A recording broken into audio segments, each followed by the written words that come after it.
Hi, welcome back to Tiny Classrooms Live. Hi, the doctor here, Don Zalou in Taos, New Mexico. And I'm Artie Nathan, the HR guy here in the Adirondack Mountains in upstate New York. And our topic today is resilience misunderstood? So that's a very pertinent topic, since this whole crisis began, about resilience, about empathy, leadership, and vision, and so on.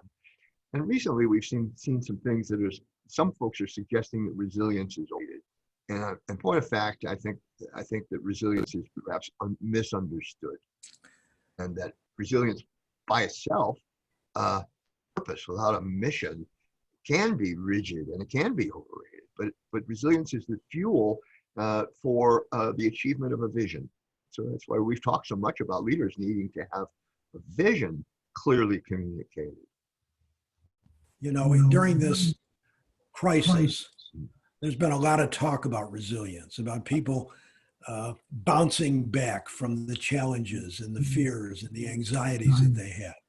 And managers maybe over hoping or over expecting that people will be resilient, or even over demanding that they be resilient without understanding the underlying causes of what's really going on here. Absolutely, and we both know that there's sometimes a tendency for managers to overhype, overuse, be optimistic without, and really missing the point is that everyone's under a great strain and pressure, and resilience of any individual or family or company to make it through a crisis, to make it through major challenges. But none of that works very well if you don't have a purpose and a vision. Where are we headed and why? And I think leaders have to have a sense of what it takes to be resilient, also what it takes to cause someone to need to be resilient. And it's more than just saying you need to be resilient. I think it's a deeper issue than that. I think it's a very deep in that it really requires the complexity of effective leadership and on the part of the leaders and managers. There's a little story. If a car hits an oak tree, at 50 miles an hour, the oak tree gets bang in it. It's got a big root, stands strong because it's rooted. It's got a purpose, doesn't it? Staying alive, growing. But if that same example, a rigidly held stance, the telephone pole snaps, breaks, and it damages the car. It's a silly little story. It's kind of what we're talking about, isn't it? With vision, with purpose, with really effective leadership, resilience is a natural benefit, a natural tool. But if there's rigidity, if there's a failure to provide the leadership of a vision and going there, it's more like the telephone pole. People snap, don't they? Yeah, I think it is like that.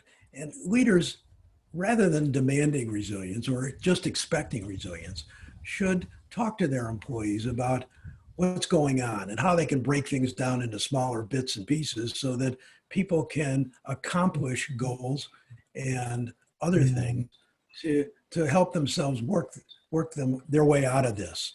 I also think that managers probably are suffering the same things as their employees.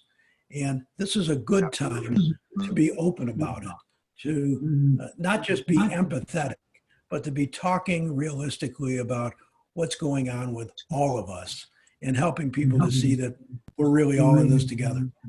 Yeah, so what you're really saying is a good leader, an effective leader, takes care of themselves, take care of people.